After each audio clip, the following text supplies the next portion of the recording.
Coming up this afternoon, Speaker of Parliament expected to meet leadership in the wake of controversies over the passage of Human Sexual Rights and Family Values Bill.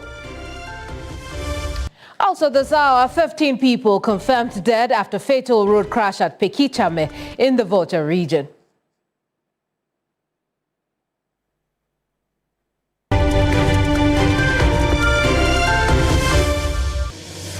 And this afternoon, we'll also take you to the circuit court where lawyers of NPP's Bono region chairman, Kwame Bafo, popularly referred to as Abronye, are seeking a variation of his bill conditions.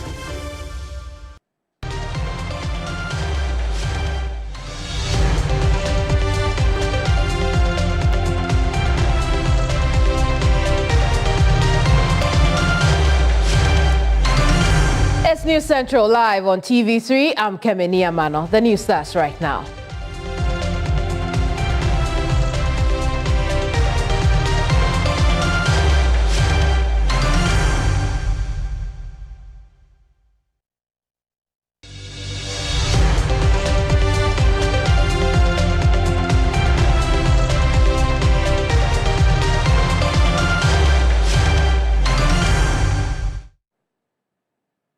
Now, the controversies surrounding Ghana's Human Sexual Rights and Family Values Bill and its passage do not seem to be ending anytime soon. The reintroduced bill was passed by Parliament Friday, May 29th, in the absence of the Speaker of Parliament, Alban Sumana Bakbin, and the NPP minority who staged a walkout.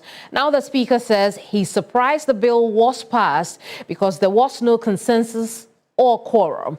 He further noticed that he had expected Parliament to commence only the consideration stage before he left the House. Let's take a listen to the Speaker. We know the copious instruments and laws on human rights. All over, we have to go through all, from the UN Charter to the African People's Rights and what, all. We have to go through all. Then we have also our development partners who have a lot of contribution to make.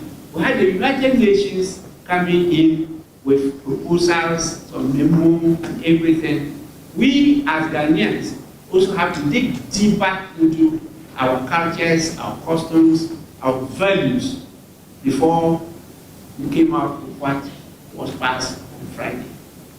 And in fact, when it was passed on Friday, it was even a surprise to me, because I know that we're going to start the consideration of the bill. And that was the instructions I left before I went to attend to other activities. It was Friday, and members wanted to go home early to their constituencies, what we're going to see today. And so I knew they wouldn't have completed it. But all of a sudden, I read about this passage.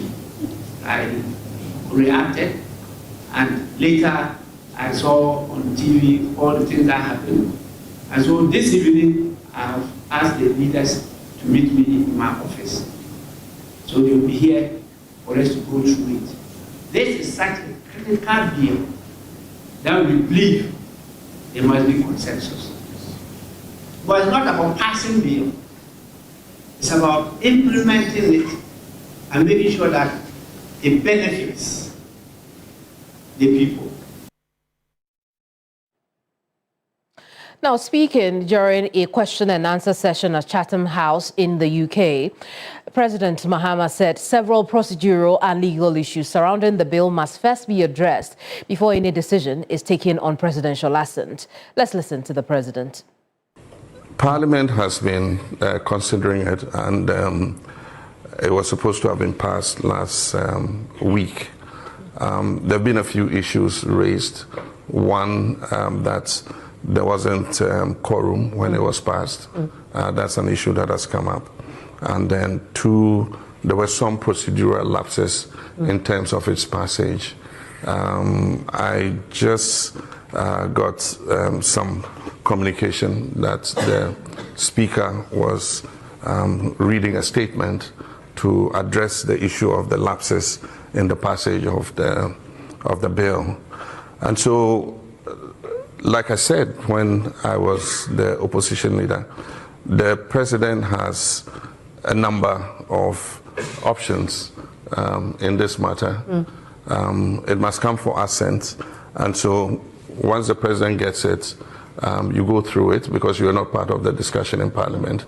And so the legal representative, the legal counsel in the presidency and the Attorney General would sit on it because it was a private member's motion. Right. This was not a government bill.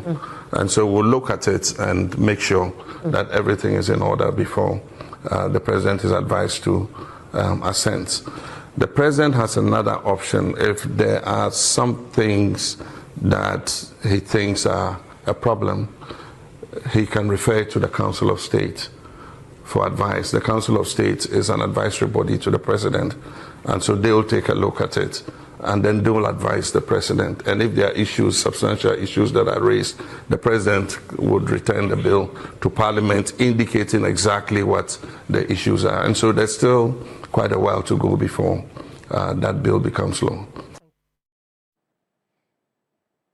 Meanwhile, the minority caucus insists the legislation is not fit for purpose because the new version does not prohibit promotion of lesbian, gay, bisexual and queer activities due to amendments and exemptions included in it. Here's Reverend Intim Fojo. On behalf of the minority caucus, we have called this press conference to ask a simple question, but very simple, but very serious questions, very serious questions, on behalf of the Ghanaian people. And the question is, what changed? What has changed in our values from 2024? And what has changed now in 2026? Have Ghanaians changed their values on LGBT since 2024? If that has not changed, if nothing has changed in our value system, then the bill which Ghana passed, Ghanaians wanted, 93% of the population deemed as very important, should be the same bill that is important to the Ghanaian people today. What has changed? In 2024, Ghanaians were told that the Human Sexual Rights and Family Values Bill required only presidential assent. That was all that Ghanaians said they needed. Indeed, NDC were very forceful in joining those calls, but all that was needed was presidential assent. The country was urged to pressure President Nana Dankwa Akufo-Addo to sign the bill immediately. In 2026, however, the same bill, when we place it before them, in the expectation that the same President Mahama who promised to sign the same bill that he wanted President Akufo-Addo, and we all wanted President Akufo-Addo to sign. However, when that bill was placed, the bill in that form was not presented to President Mahama, but had to be mutilated, had to go through major surgeries, had to be amended, had to be deleted. Original provisions from the bill 22 had to be deleted, redrafted, and 31 insertions made before President Mahama would have it and desire it to sign it. Was that the promise? Was the promise to come and amend, review, mutilate, alterate, dilute the bill before he signs? You all remember. The promise was clear. Vote for me. I will come and sign the bill. On all their platforms, they said, vote MPP out because they won't sign the bill. Vote NDC. NDC will come and sign that bill. They did not say NDC will come and amend that bill. NDC will come and review that bill. NDC will come and delete provisions from that bill and redraft it before we sign. That is a scam, and that is breach of trust. That is deception, and that is hypocrisy. Let's get some legal education on the stalemate with regards to the passage of this bill. Justice Abdullahi is a constitutional lawyer. And Justice, I appreciate your time with us this afternoon. Just before we get into the legal matters of this, is it just me, or there appears to be some feet dragging and flip-flopping on the part of government as far as this bill is concerned? Naturally, the posture of government from Parliament and indeed to the executive clearly shows some form of inertia, discomfort in approaching this overly sensitive matter in how it eventually becomes an act of Parliament for the purposes of implementation. It is obvious, and it is obvious because of the nature of it and how the international community responds to anything in relation to this area. There are indeed a lot of, if you like, strong opposition to any African country attempting to make a law forbidding homosexuality across the globe. But even though it is not the same within their jurisdictions, we saw how Trump's position on this subject has been. And you do not see the same level of resistance within their own countries. But if we do it, of course, the whole world turns up against us. And so, sometimes your aid is tied to this. So the whole gamut of international diplomacy and the economic benefits attached to it is somehow symbiotically related to your decision on this subject. And so I can understand why the government is quite uncomfortable about the approach to this. Very well. Now, let's look at the legal matters that have cropped up as a result of this. We know that the Speaker has summoned leadership of both sides. But explain to us, is it legal that after a bill has passed, the Speaker of Parliament can now get involved and say that let's look at this again? Legally, so long as the bill went through the entire processes that is required under the standing orders of Parliament to be passed, the Speaker's discomfort about it cannot alter going forward how things happen. Of course, that is not to say that practically we can discount the Speaker's signature before the bill can be sent to the President, the office of the President for his assent. Let's remember, once the bill is passed, the Speaker will have to add a certificate to it before it can be dispatched to the office of the President. And so the Speaker does have that control, but to reenact the law, he doesn't have that authority. And so if any amendment has to be made, possibly the only thing they can do is to get the Attorney General's involvement or everybody else, all stakeholders' involvement, and then maybe probably a new one, ignore this one, or play like a discard attitude, and then wait until the time runs out on all of us. But to say that because the Speaker left different instructions or is not in consonance with what has been passed cannot alter what has been done. It can't. The Speaker's decision cannot change what has already been done. What if we introduce the angle or the element of the fact that the Speaker says that, there are issues around whether or not the Speaker, but there are issues around whether or not there was quorum enough to be able to have been able to pass that bill, if indeed we are able to establish that? Unfortunately, just unfortunately, this issue has been dealt with by the Supreme Court in the case of Justice Abdullah and Attorney General. And then, of course, the earlier cases of Tufo and Attorney General, where the Supreme Court's position has always been one and the same. Now, once Parliament takes a division, it's a closed book to the rest of us. It's a decision of Parliament. How it arrives at that decision cannot be revisited. If you are challenging the legality of what has happened, that you can do. But even that cannot be done without going through the standing orders of Parliament. And so the only other avenue is for you to go to the court or to seek that redress. And so you cannot use your numbers necessarily to undo what has been done without having to follow due process and the standing orders of Parliament. I see, which means that where we are today, there are only two chips to be played, and by the executive and the judiciary. That's all. Unfortunately, that's the only room available at this point. The discomfort notwithstanding, it is a difficult position for all sides. That is why the Speaker is showing leadership by talking to the leadership of Parliament with the hope that there can be some form of agreement as to how to navigate this area, because it is the only way if you want to avoid the pitfall of going to court or or not sending the bill to the president for his assent. The only other option is to have the buy-in of the leadership to figure out a way of addressing this. Because once it has gone through all the required processes, there's very little that can be done. And so how do you see the Speaker, the minority and majority leaders coming out of this meeting? Empty-handed? I see the Speaker using his good office to convince the minority in particular, not the majority, to come up with something that is more acceptable to all sides.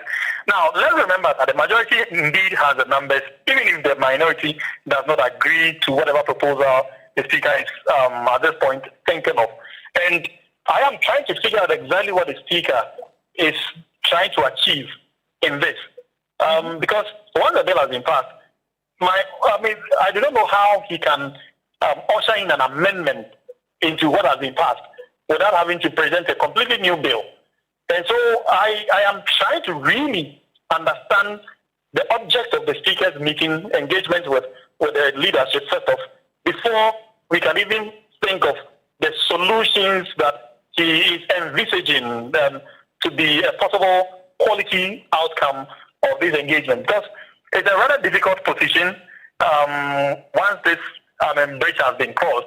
And so we may have to understand what the Speaker is seeking to achieve first before we can project into whether it will be a prosperous one or a failed meeting. I want to talk about the bill itself as it's been passed. We hear from the minority that, look, there has been about 3 dozen or nearly 3 dozen amendments. The one held in contention is the part on exemptions. Is there anything wrong with it as we have it? So what I hear the minority to be crying over is essentially that what has been passed today is not what was presented to President Akufo-Addo to sign. It is, if that is a correct position of the minority's cry, I beg to ask, where were they when the bill was being amended? Were they not in Parliament? What input did they make? They are part of Parliament. It's not as if Parliament, simply because they are a minority, they do not have a say. Why didn't they bring all these to the attention of all of us as Ghanaians? So we make inputs, and if there's a need for any advocacy, all of us join in that advocacy drive to ensure that what is eventually passed is what inures to the collective good of the Ghanaian, rather than waiting for the whole thing to be passed and now pretending to be innocent when you are actually complicit in the very act that you're complaining of. This is where I am frustrated and disappointed in the minority, because you are part of the whole process. You sat in the first reading, the second reading, until it was passed. Why didn't you raise these issues? Why didn't you bring it to the attention of the Ghanaian? So we all contribute to this discourse. And so I do not see the minority as innocent in what has happened. I see them as accomplices to whatever they are complaining of. Whether it's good or bad, they were part of it, and they are equally to blame for it if it is bad. If it is good, of course they share into the glory. Very well, Justice, we'll leave it here for now. Thank you so much. Justice Abdullah is a constitutional lawyer. We've just been looking at some of the legal issues raised around the current human rights, sexual rights and family values bill, and really some of the exemptions and concerns raised by the minority, but most importantly, the meeting summoned by the Speaker of Parliament because of his own concerns about procedure leading to that. Let's connect now with Crosby, who is in Parliament. We'll find out whether or not there's any indication the Speaker himself is there and whether or not he is meeting with leadership. Crosby, what can you tell us?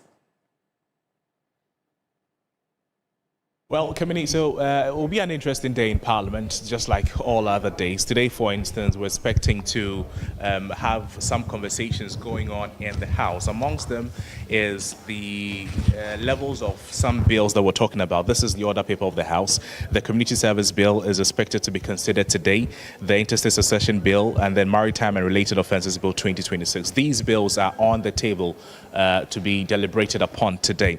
The consideration stage means that this is where we're going to have a clause by clause, understanding or explanation, interpretation, analysis of everything that is captured in these bills. Also, in the order paper today, we're expecting some private member motions to come up today.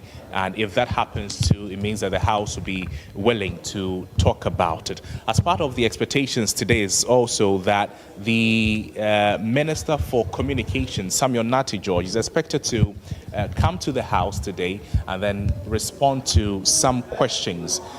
Some of the questions that will be posed to him include those from Matthew Nyendam, the MP for Kwandai. He is expected to ask the Minister for Communication for an update on the MOU the ministry signed with Rectrin Group to invest some $150 million in Airtel Tigo. That's just one of the questions. Dr. Zinato Ajima-Rawlings is also tabled to ask a question to the Communications Minister on measures the ministry has put in place to ensure telecommunication companies provide quality service to consumers. Now, if all of these are adopted by the House, it means that it will happen. And then there's also the Offensive North Member of Parliament. I'm talking about Dr. Fred Chea Samwa, to ask the Minister the status of the rural telephony project at Akumadan District Assembly, as well as some other areas in his constituency. So these are just some of the questions that will be asked the Minister for Communications, or that have been tabled to be asked to the Communications Minister when he comes to Parliament today. Beyond that, we're also seeing that some statements is expected to be taken by the House today, and I'll walk you through some of them right away. There's the expectation that the Minister for Finance, Dr. Tofor, will make a statement on Ghana's new engagement with the International Monetary Fund. We know that something of the sort happened last week with the Finance Minister, but beyond that as well, the Honourable Afeyo Makin, the MP for Ifutu, is also to make a statement on free speech and the rule of law. Now, this is of particular interest to the minority leader because of the position or what the NPP has been saying in the past couple of months. Oh, Crosby Annan with that report from Parliament. Let's go overseas now, where President John Dramani Mahama has held a breakfast meeting with UK Prime Minister Keir Starmer to advance Ghana's long-standing bilateral relations with the United Kingdom. The closed-door deliberations focus on trade and investment, coming barely a day after both countries signed a growth partnership agreement on the sidelines of the Ghana-UK Investment Summit. Ghana is seeking to attract private investments into the country, enable easier trade for Ghanaian businesses, drive industrial growth, and deliver world-class education.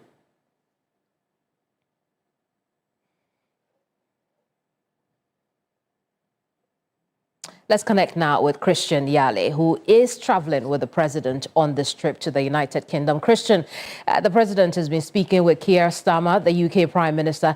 What are we learning from that conversation?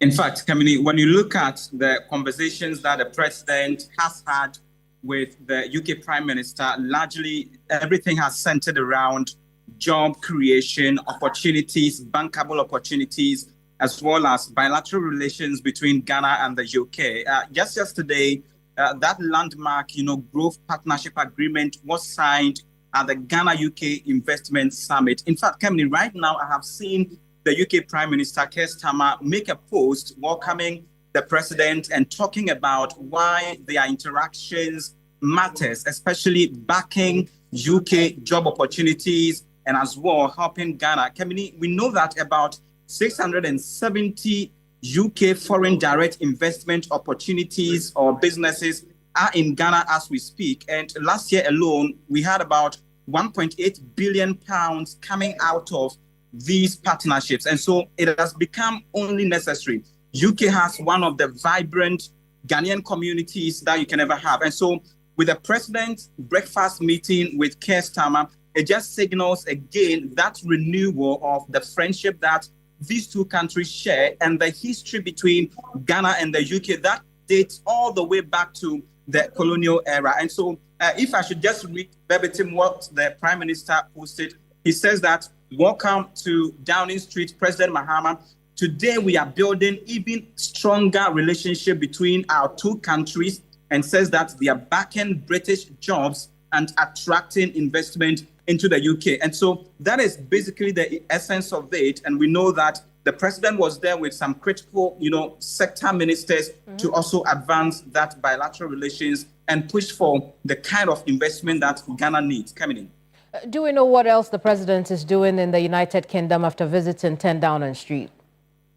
In fact, we know that he's also expected to hold a royal meeting with King Charles III, and so that is very likely. But then today, the Ghana-UK Investment Summit is expected to come to a close. So he is again expected to deliver the closing remarks to close this two-day investment summit. And then there are other private engagement that he would have before he would make a return to Ghana to continue his official duties. And so we know that this morning already there are a number of breakfast meetings that the president has attended. And speaking of breakfast meetings, we know that the central bank governor has also been having his own breakfast meetings with industry players in the United Kingdom. What can you tell us about that? Yes, you know that, Kamini, Ghana has the Ghana International Bank that is based in London here. What it means is that it has become one of the oldest indigenous banks the country has had that is working and serving as the liaison between African countries. Right now, the Ghana International Bank is operating across about 17 countries in Africa and in the UK as well. And so being the board chairman of the Ghana International Bank, there was that high-level exclusive breakfast meeting that involved the finance minister as well as Ghana's, a high commissioner to the UK deputy, as well as other, industry leaders. See, what the governor of the Bank of Ghana has been saying is that looking at what we call the trade financing gap challenges across the country and even across the globe, it has become very important that Ghana International Bank, leverages its international reputation to address some of those challenges. We can take a listen to Dr. Johnson Asiama speak at that breakfast meeting. Across Africa, the trade finance gap is estimated at over $80 billion annually. $80 billion annually. And this gap represents more than just unmet demand for credit. It represents stalled shipments, unrealized exports, constrained SMEs, and lost opportunities for industrialization. It is in effect a growth constraint on our economies. So addressing this gap is not a technical exercise as such. It is a development imperative for us to consider. Institutions such as Ghana International Bank are uniquely positioned to respond to this challenge. With a strong presence in international financial markets and deep understanding of African trade corridors, GHIB and similar banks serve as essential conduits between global liquidity and local enterprise. They enable exporters to access working capital, provide guarantees that facilitate cross-border transactions, and de-risk trade flows in ways that can unlock confidence for international counterparties. We in Ghana are proud of our bank, the Ghana International Bank. The message we bring to you is that Ghana has stabilized, Ghana is reforming, and Ghana is transforming very fast. And most importantly, Ghana is ready for investment, we are ready for partnership, and we are ready for opportunity. But obviously, GHIB has a role to play. Ghana's finance minister there, and earlier was the governor of the central bank, Dr. Asiama himself as well. We also had a conversation with Christian Yale, who's in the UK right now, traveling with the Ghana's team to the Ghana-UK Investments Summit. We'll turn attention to a rather tragic story in which 15 people have died in a fatal accident that injured 25 others in Pekichame in the Volta region. According to a press release from the Public Relations Unit, a total of 40 people were involved in this accident, comprising 21 males, 15 females, and 4 children. The crash occurred at Pekichame near Peki Senior High School in the early hours of Tuesday, 2nd June 2026, in a head-on collision involving a Mercedes-Benz container truck traveling from Nkwanta to Accra and another Mercedes-Benz passenger bus traveling from Bato to Kabiti in the Oti region.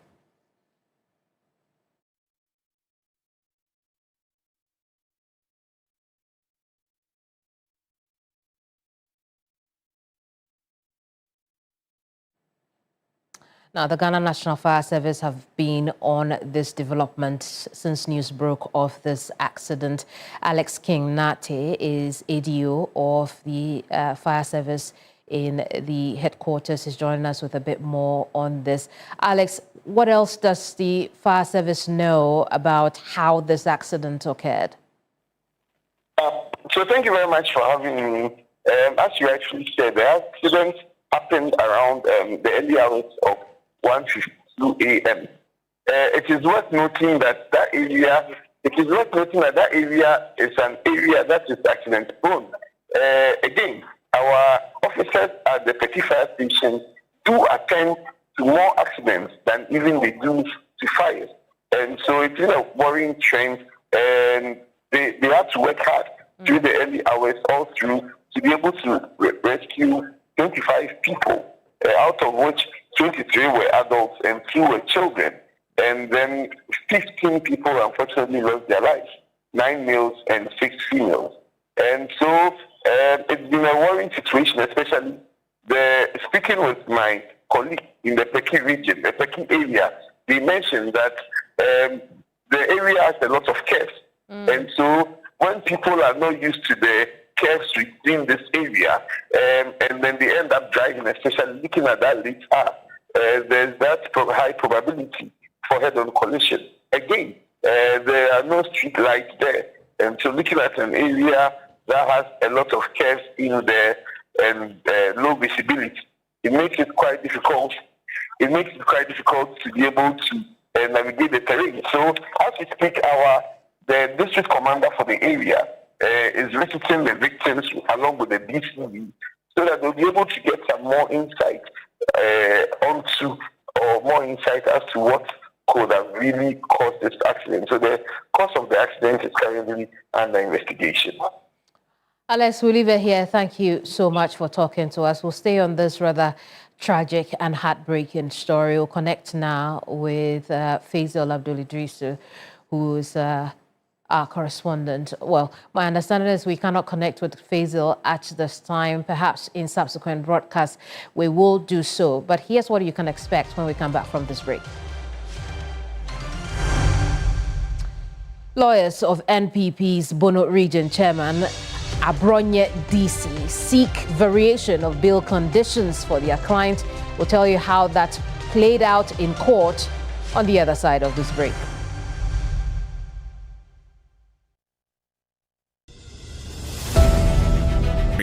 First in news.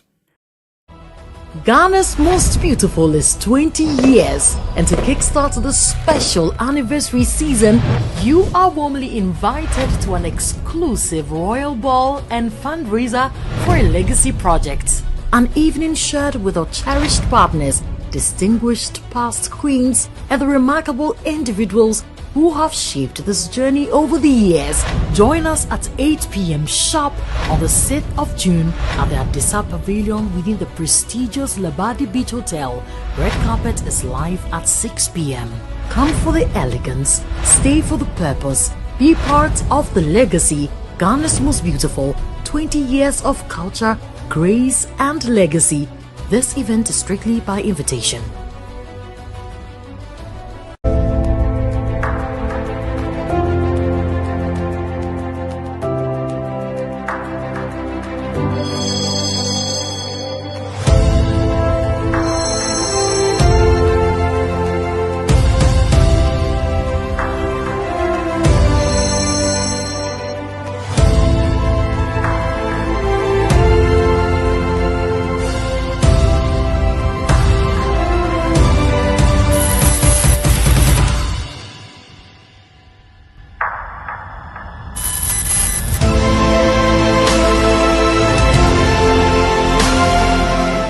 First in news. Ghana's Most Beautiful is 20 years, and to kickstart the special anniversary season, you are warmly invited to an exclusive royal ball and fundraiser for a legacy project. An evening shared with our cherished partners, distinguished past queens, and the remarkable individuals who have shaped this journey over the years. Join us at 8 p.m. sharp on the 6th of June at the Adisa Pavilion within the prestigious Labadi Beach Hotel. Red carpet is live at 6 p.m. Come for the elegance, stay for the purpose, be part of the legacy. Ghana's Most Beautiful, 20 years of culture, grace and legacy. This event is strictly by invitation.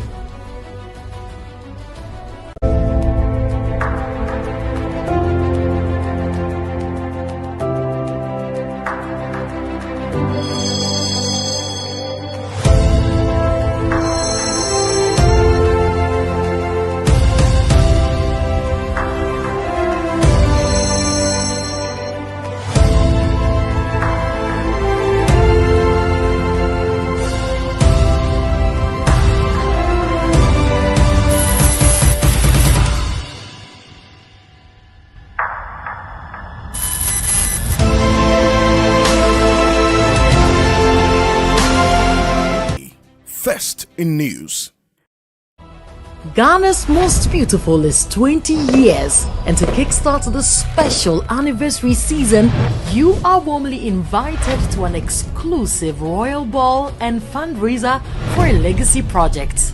An evening shared with our cherished partners, distinguished past queens, and the remarkable individuals who have shaped this journey over the years. Join us at 8 p.m. sharp on the 6th of June at the Adisa Pavilion within the prestigious Labadi Beach Hotel. Red carpet is live at 6 p.m. Come for the elegance, stay for the purpose, be part of the legacy. Ghana's Most Beautiful, 20 years of culture, grace and legacy. This event is strictly by invitation.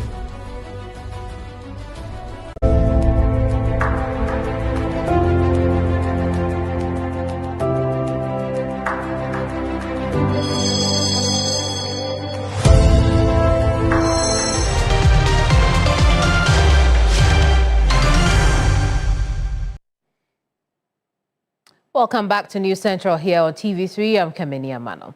Now, lawyers of NPP's Bono Region Chairman Kwame Bafo, popularly referred to as Abronya DC, are seeking a variation of bail conditions for their client.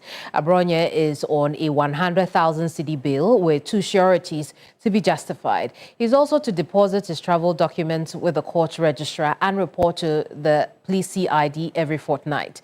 He is facing charges of offensive conduct conducive to the breach of peace and publication of false news over alleged derogatory remarks against a circuit court judge.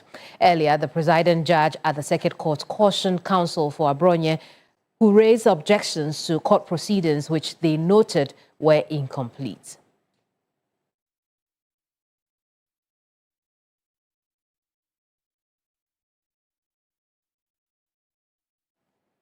Let's connect now with Lord Edwasari, who's a court correspondent on this matter. Lord, what else can you tell us about the attempt to vary the bail conditions for Abronya? Did it work?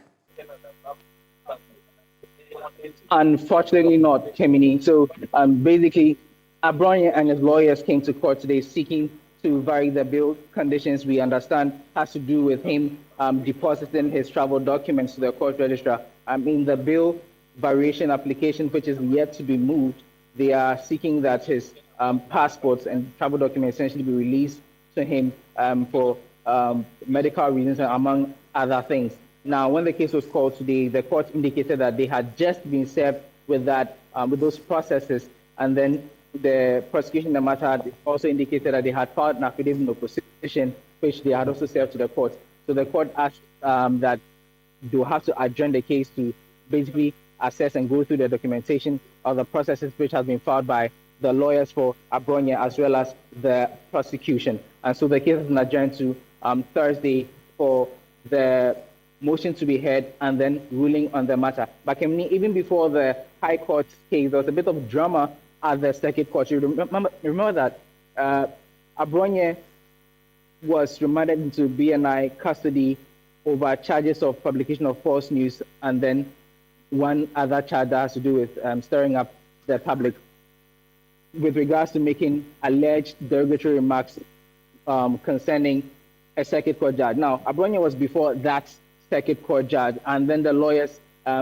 they raised issue with court proceedings from the last time they were in court. Now, this was their case. They indicated that the last time they were in court, the Circuit Court judge had, in his ruling, had indicated that Abronye be remanded into BNI custody until the final determination of that matter. Now, the initial ruling was that he would be remanded into prison custody, but the lawyers appealed that and pleaded with the court, and so that was changed to BNI custody. Now, this was what the lawyers say they had, but when they were served the court proceedings of the day, that portion of the ruling indicated that Abronye was to be remanded into BNI custody until the next adjourned dates, essentially meaning that he was supposed to be having remanded for 2 weeks. Now, they raised objections to the court proceedings, essentially alleging that the details that happened in court was not what was captured by the court proceedings. Now, the presiding judge in the matter took that, indicating that the allegations they were making were in that amounted to forging judicial or court documents, and that has serious implications. Now, because of that, the judge then caused the clerk to bring back those proceedings, and then he read it in open court. Now, in open court, it came out that the ruling had to say that the Abronye be remanded into BNI custody until the next adjourned date. Well, it would appear we lost Lord Eduasare on that connection to court, but we can take a listen to Abronye and his lawyer. Here, take a look.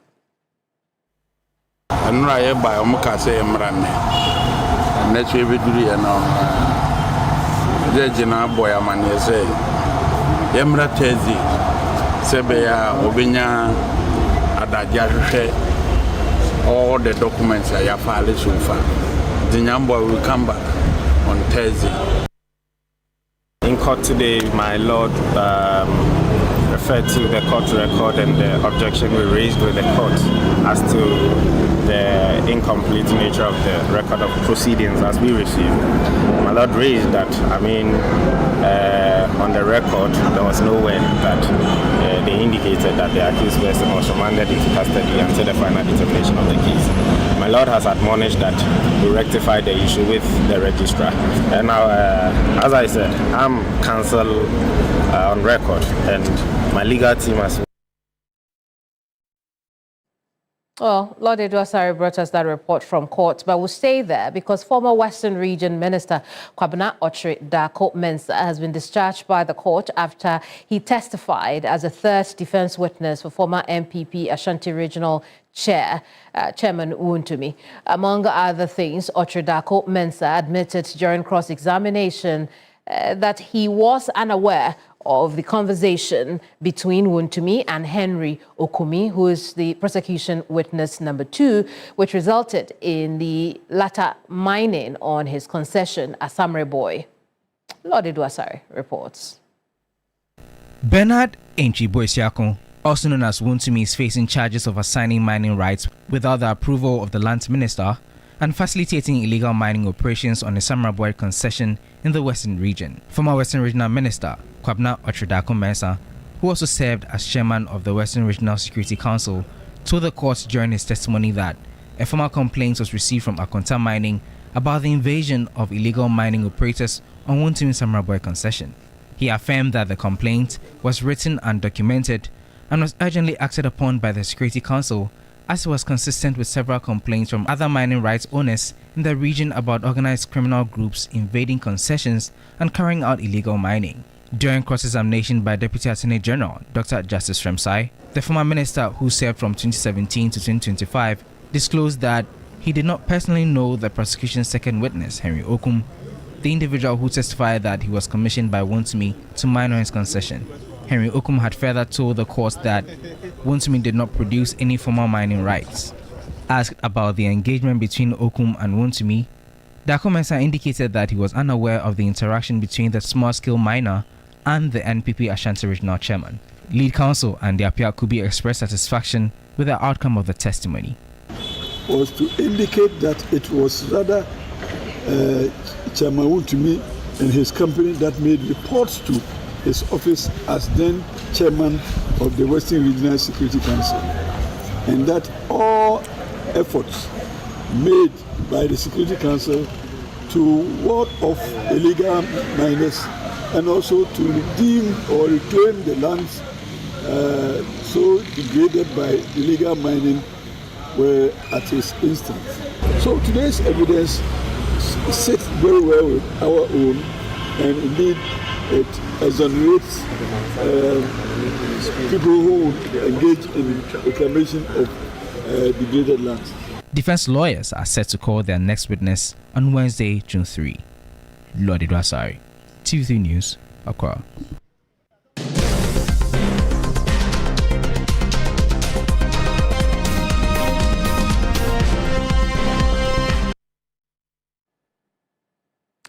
Now, residents of Kenke Factory, a suburb of Koforigia, are demanding sustainable drainage systems and wider culverts to address recurring floods in the area. The flooding, which residents blame on ongoing China Mall construction, has affected the community in recent weeks. Although the Eastern Region Minister Rita Akosua-Awate ordered a suspension of work on the project over a week ago to allow for proper drainage works, residents say only partial desilting has been done and it is not enough.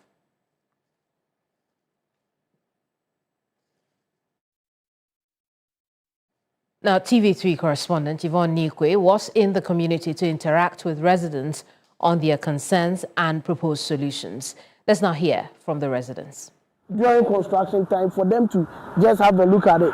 So that cover needs to be opened.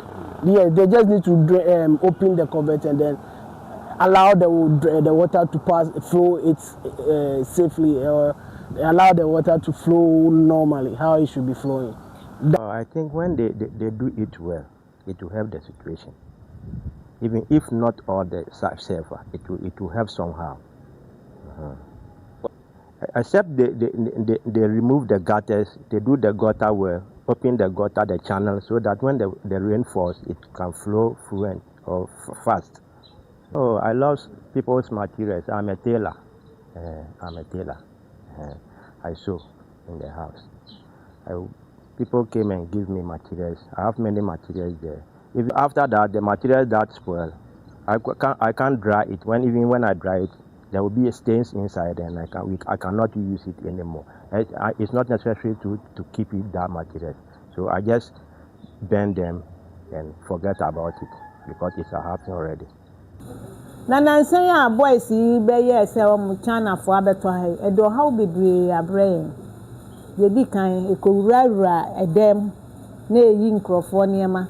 Ye maami say owu ye mfi afeni akiraba. Ono sa nso ni yiri sa na ekọ ne dem na ne mani ni ho timra ne mani bae na ewura kododo so won pagya no de ne godu hospital ni.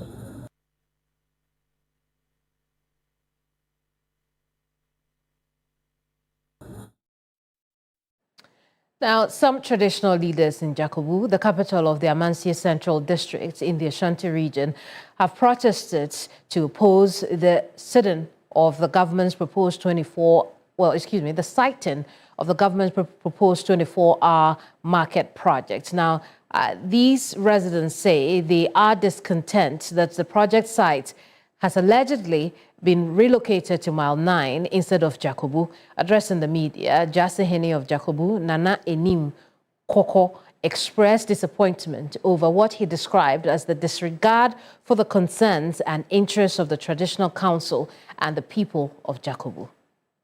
Town, any Jakobu, district capital, any Jakobu. You say, one more at the Abase on Babaya Maya, and Penifo Babies and Anam to Benya Baby Ayano. Ampa, the chair or more Sasia, a chair on between Median or the Mediano, the Umpers woman who piano. ebetumi akọ amana yiyi yene ewura DC ye o amanse central ehia wo ho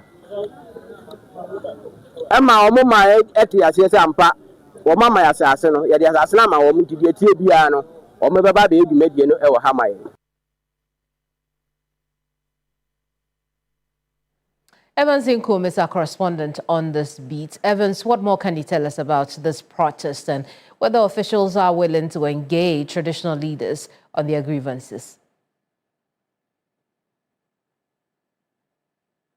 From the municipal or district chief executives, as far as the Amansia Central is concerned, but to these traditional, council members, they believe that there's some level of breach of trust, and it is stemming from what they describe as the fact that, there has been a sudden change of mind.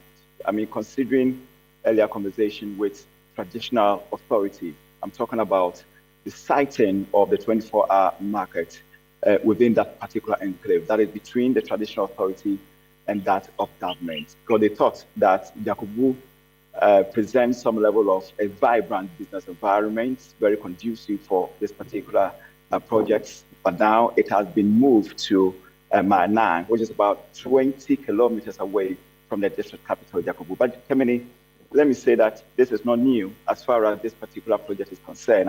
The Shanti region has recorded pockets of such a mild, or if you like, a minor protest in some parts of the region. Evans, we'll leave it here. Thank you so much for talking to us. Evans Inkum, Ashanti region correspondent there with that report from Jakobu. Now, stigma, lack of funds and family support continue to pose a huge challenge to ending obstetric fistula in the northern region. According to the Regional Directorate of Health, the situation is thwarting efforts by the Directorate and other stakeholders to completely eliminate obstetric fistula cases in that region. Now, this was disclosed to TV3 following a successful repair of 12 cases in Yendi.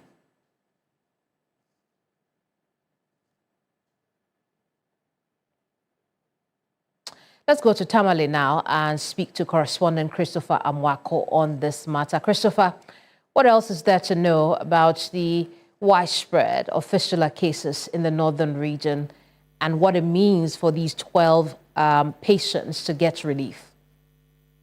Yes, so Kemini, if you come to the northern parts of the country, fistula is seen as something that's related to witchcraft, because they believe that once you have that condition, it is sort of spiritually related, according to the people. So your family is stigmatized against yourself and all the people around you. It is very difficult for the people to even associate themselves with the communities in which they live in. And so the Directorate of Health here in the region has taken it upon themselves to intensify education, go to the communities to also ensure that people living with fistula get early treatment. Let's take a listen to what the Regional Directorate has been saying about the stigma and lack of funding associated with the treatment of fistula.